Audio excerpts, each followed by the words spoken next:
am I the asshole for kicking a misbehaved child and her mother out of my daughter's birthday party? Nope.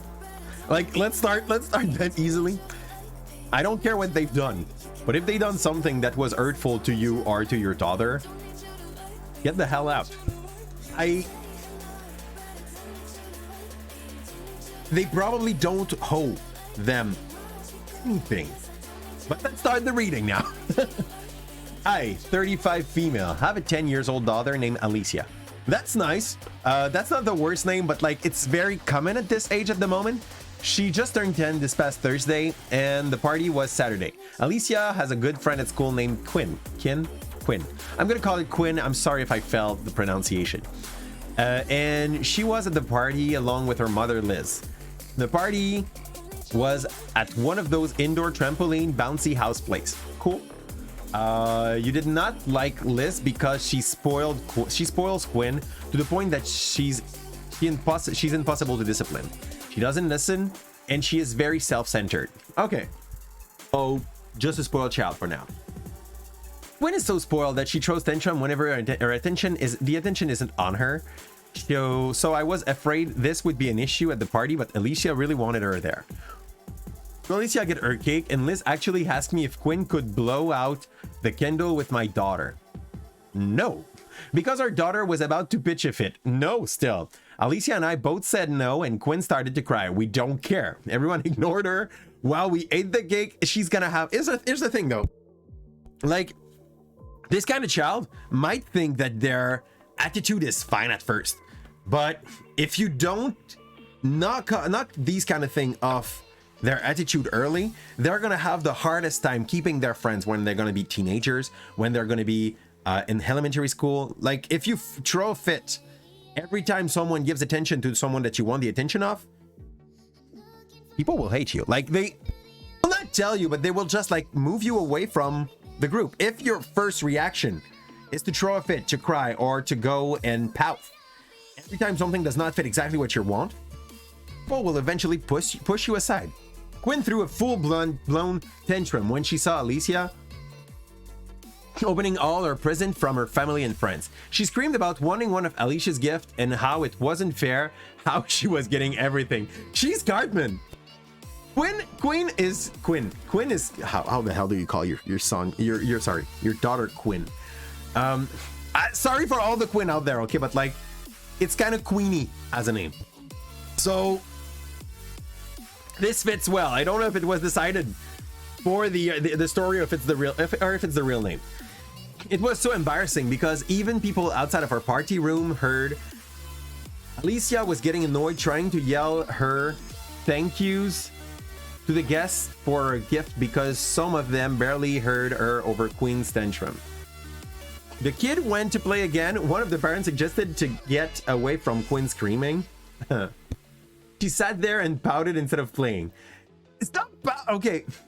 Pouting, like, I know you have emotion to get out, and it's probably less bad than a full-blown tantrum, but pouting never helped fix anything. You just look like a very sad human being when you do that, no matter the age you have. After everyone left the room, I told Liz that she needed to take her daughter home because she was making Alicia's party about her meltdown. I said that Quinn obviously didn't want to be there because the day wasn't about her, so it would make sense just to leave. Liz tried to say she would calm Quinn down, but I wouldn't even let her speak. I demanded that she leave and went out to watch my daughter play.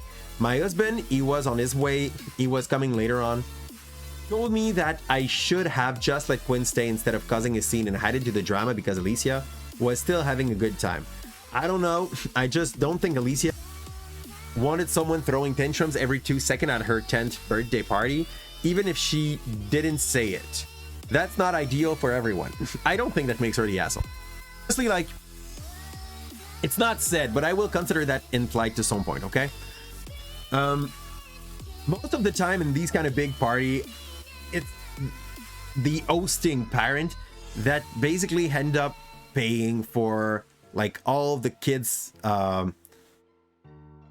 activities to some point. Like, if I planned this kind of birthday party for one of my child, this is what was happening around where like around the family in which I lived, and I do not come from a rich family, okay? Like we were pretty much, how do they call that? Mid to mid low income, okay? And if my parents were to invite, like, let's say 8 or 10 kids to one of these kind of party that you throw in a trampoline place or a place with a lot of games for kids, okay? It's often the hosting parent that pays for everything. So I don't think, considering that, like, I don't think it's that bad to actually ask the mom to just take off the kids and get home. You already had to fight like with 2 or 3 tantrums. No, like, even the mom, even Liz, like, even the fact that she tried to say that she would calm Quinn, I disagree. Because, like, you should have been calming her way before this happened. If you want her to stay, if you want her to be able to keep their friendship, like, this problem should have been taken care of earlier. And the way to show and to teach your kid how to act in public and with other people is not to enable her in that stupid activity of just throwing tantrums all over the place when she does not get the attention. So yeah, just taking your kid out and being like, I'm really sorry, you didn't deserve to be there, not compensate it with a little gift or a little chocolate, nothing, just kick her out. It seems to have this is my feeling, honestly, like that Liz called the husband so that she could argue on Quinn's side, and like the husband was not even waiting to be there so that he would pitch in for Liz. But even considering that, like, screw this. Clearly at the moment we have an enabling parent to a totally entitled kid. So Liz has to work on herself to be able to help Quinn work on herself, because it's not enough to just like enable that bad activity. And Liz seemed to have made up the drama.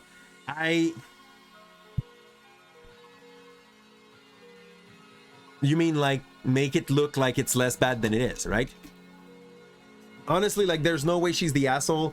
There's probably gonna be some action like this. Not the asshole. If Liz can control Quinn to the point where Quinn is trying to steal someone else's birthday party, she has no business going to them. Exactly. Like, just kick him out. A good thing though that the mom was there, because Liz was there. It was easier to kick out Quinn. So it's fine. She actually asked you if Quinn could blow out the candle. This is so dumb. Like, talk to me about a stupid enabler to entitlement. I can see a 5 years old getting jealous like that, but at 10 years old, like, if you reach 10 years old, or let's say plus or less too, they are school friends, it would make sense. So if you reach 10 years old and you're still that entitled, if you're still like that kind of kid that needs to receive a gift every time they go to a birthday, you clearly need to be taken care of, okay? And at 5 years old, that's fine. You barely understand like why the other one is receiving some gift. You had what, like 2 birthdays in your memory? Because yeah, I'm sorry to let you know, but from 1 to 3, you basically forget pretty much everything that happens. So you have in your memory maybe 1 or 2 birthday. You remember that it was so fun, and then there's another one and you're not the center of the attention. Like 4, 5 years old, fine, this happens, and this is the moment where we're fixing this and we're explaining to the kid, like, this is not your birthday, this is her or his or their birthday. They get the candy, they get the gift, they get the cake. You're there so that you can have a good time with someone that is actually being, you know, like partying. But 10 years old, it shows that for the last 5 years, that kind of behavior has been encouraged. And I'm sorry to let I'm a teacher in life, okay? I earn my money by teaching things to kids. There is really a good part of the education for the youngest that is behavioral, okay? Like, try to think about what you were doing when you were in elementary school. Your teacher was always working with some kind of emulation system where if you were a good kid, you would get stars. And after a month, you would get like, oh, a free afternoon on the Friday where it just lasts for 1 hour and a half. But like, Yay! Oh, like these kind of things. Or like the opposite, like not a positive emulation where you get stars, but at least like a thing where you get like mark, and every time you reach like 3 marks, you lose your privileges. So this kind of thing is really working on young children. The same way that when I tried, I know they are more complicated a little, but the basic is basically the same. It's the same way that we have a cat here, because he knows that when I stream, he has high chances of getting candies, you see? So like for him, every time I come up and I come to stream, he knows that if he just hack cute, he might get some candies. He's gonna be there.